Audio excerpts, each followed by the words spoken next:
Oke, halo, perkenalkan nama saya Nathan dan sekarang kita akan ngelakuin assessment vulnerability dari Creatory App yang saya sendiri sering pakai, misalnya buat kegiatan kepanitiaan, bikin website, atau enggak project bikin website juga sering pakai ini.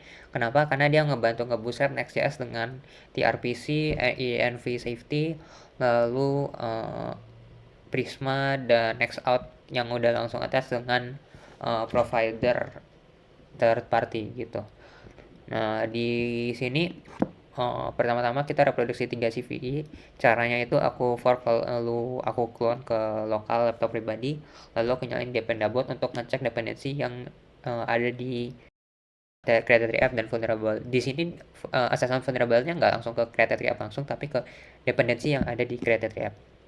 Nah, yang pertama di sini roll 4 ini bisa arbitrary file write. Jadi ini kegagalan mereka dalam si ngetes sanitasi pakai regexnya mereka. Jadi ini aku bikin ngikutin POC dari mereka yang dari GitHub Dependabot. Jadi kalau kita lihat di sini, ini contohnya regex mereka itu file buat nge-identify sequences dari si Xskip. Jadi kalau kita lihat ke bagian sini, kita nyala row x white, kita kelihatan kalau found by row up itu bisa keluar gitu. Di script Python ini cuma simple doang, dia nge-execute dari si file JavaScript tersebut gitu. Nah, sekarang kita ngelihat kenapa ini berbahaya.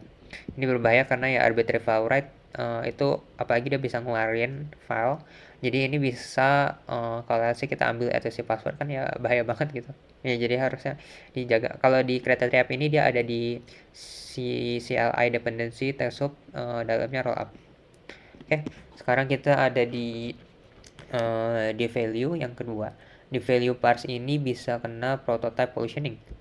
Oke, jadi kalau di sini contohnya dari POC, ini dot magnitude-nya itu nggak dapet gitu, karena dia ini kena prototype pollutioning. Jadi kalau kita jalanin di bagian sini, uh, di value, oke. Nah kita ngeliat kalau empatnya tuh nope, soalnya ya dia kena prototype poisoning dibuat magnitude-nya gitu. Oke. Sekarang kita ngelihat ke kenapa fatal. Fatalnya karena ya kalau bayangin aja toString, terus toStringnya itu dipakai buat sesuatu yang CPU exhaustive, ya itu bakal jadi DDoS gitu. Lalu ada bisa juga RCE, ya bayangin aja prototype kena uh, kalau di value-nya ngeparse dari input user, lalu itu dia itu jadi bisa dipakai buat nge-RCE gitu. Lalu logic corruption ya jelas banget ya kan, bisa ganti fungsinya. Oke, lalu si Red Hat Security ini juga yang ketiga ngasih tahu kalau si uh,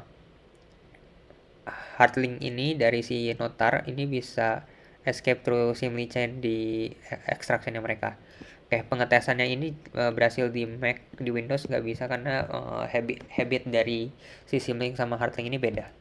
Oke, jadi di sini POC-nya dia langsung nulisnya pakai buffer karena kalau pakai notar bisa kena sanitasi ya kalau nge-write-nya. Jadi ini write-nya dulu pakai ini lalu diekstrakkan pakai notar gitu. Nah masalahnya sih si notarnya nggak ngevalidasi dari si apa yang dia ekstrak gitu, nggak ngevalidasi dengan baik. Jadi dia ini memperbolehkan sistem chain keluar dari directory ekstraksi dari current working directory gitu. Nah sini kita kasih contohnya di hardlink. Oke, nah di sini kebukti kalau dia vulnerable gitu. Oke, sekarang eksplorasi dari temuan dua kerentanan baru. Jadi pertama kita pahamin dulu gimana cara kerjanya Creatory App CLI ini.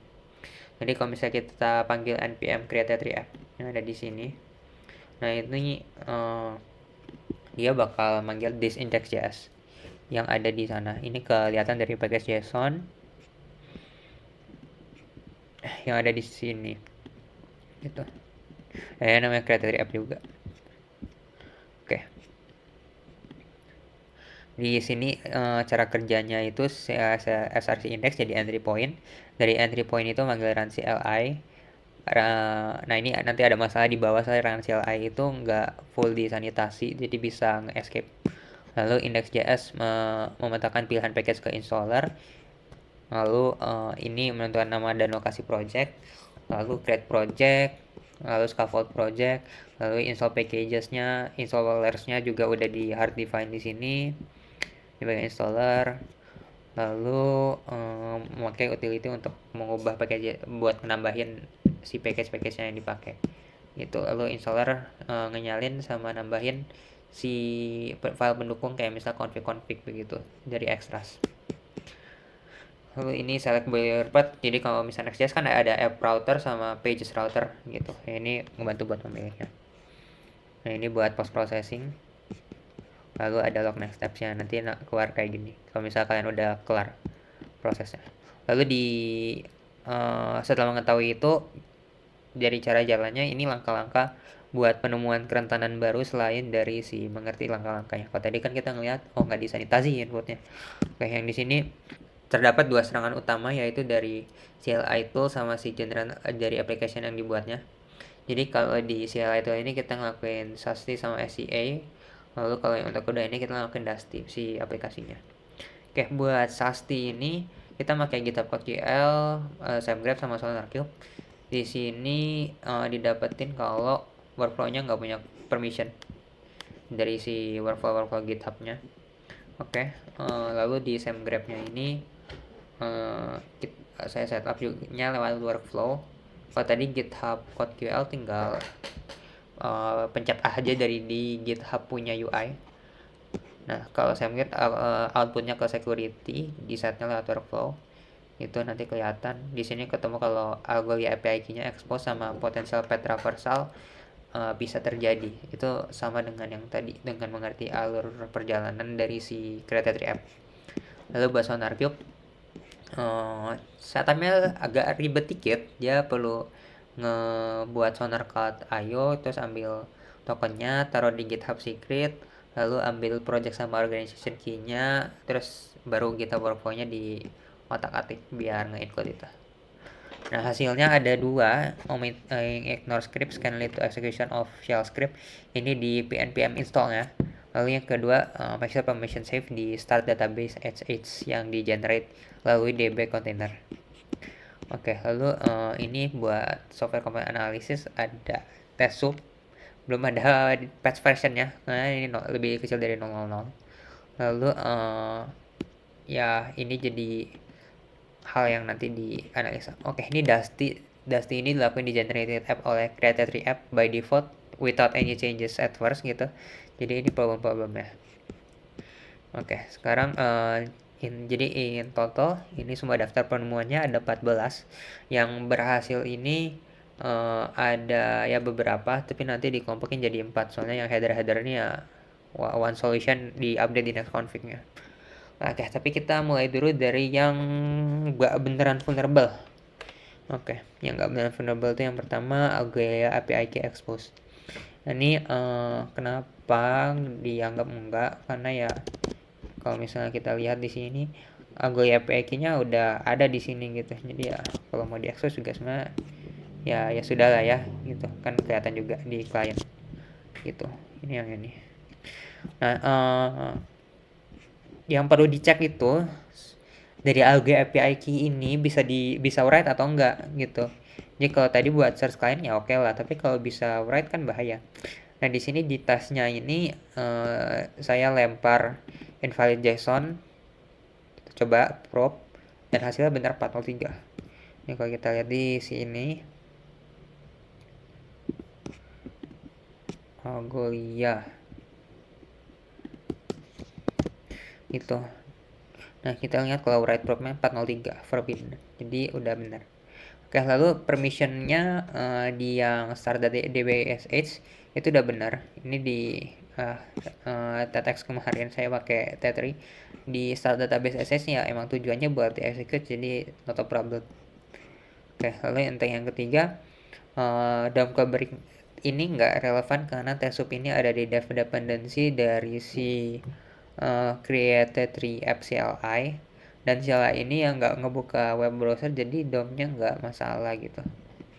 Oke, lalu di information desk suspicious commands ini terjadi karena waktu itu saya ngejalanin zapnya di dev bukan prod, jadi nggak di build terus start, jadi ya wajar aja ada. Lalu modern web application ini tetap ada pas udah di build di prod, dan ini tiga juga ada. Information alert doang nggak masalah. Jadi nah, user agent fuzzer memang ya begitu, tapi ya nggak boleh di fix dengan cara nonce jadi statis gitu. Oke, sekarang yang kerentanan baru yang beneran terjadi. Yang pertama, workflow-nya tuh nggak punya permission tadi. Bahayanya apa? Bahayanya itu ya, kalau di sini aku mainnya dia nge-commit something new, nge-commit file isinya hahaha gitu. Nah, jadi ya ini berbahaya karena ya nggak cuman bisa nge-write doang, tapi ya bisa ngelakuin macam-macam kan, dikasih GitHub token gitu. Sekarang kita yang ke GitHub, kita lihat ini permissionnya. Nah, di sini itu fixnya kalau misalnya cara execute-nya ini di sini. Jadi di sini exploit POC-nya itu kita coba itu. Nah, ini sukses. Nah, sukses file MD-nya di mana yang isinya hahaha itu di sini. Kita lihat dari commit-nya aja biar lebih jelas. Nah, yang execute GitHub Action Bots gitu, hahaha. Nah, sekarang kita ke yang kedua. Ini path traversal arbitrary file lewat project name atau project dir yang lewat input user gitu kan. Nah, ini kita langsung ngasih namanya langsung outside. Jadi ini terbukti kalau ya itu bisa. Nah, kita coba aja.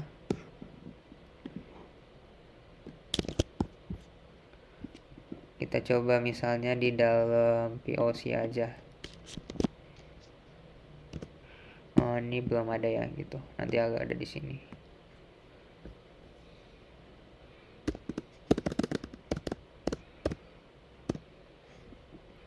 Oke, kita cancel aja installnya.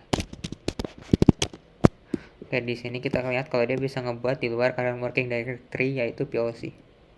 Itu bahaya kalau misalnya ada orang provide services buat nge-initialize Tetri app dan nggak disanitasi dulu input user gitu. Oke, sekarang ke yang ketiga, omitting ignore scripts di CI. Ini aku jujur agak kaget bisa kelewatan yang ini. Jadi di pre-install aku tambahin script buat nge-proof. Jadi kalau di sini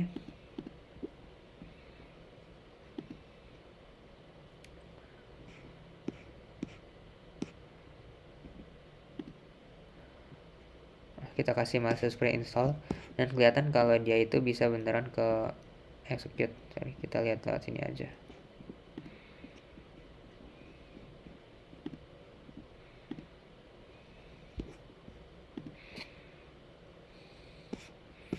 Nah, di sini terlihat.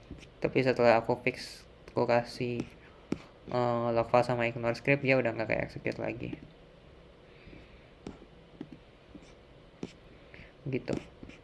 Oke, sekarang kita ke yang dampaknya ya macam-macam lagi. Ya bisa kan dia dikasih akses buat nulis script ya scriptnya bisa apa aja gitu. Yang keempat, CSP dari generated app-nya ini fixnya simple, jadi cuma nambahin dari si next config-nya.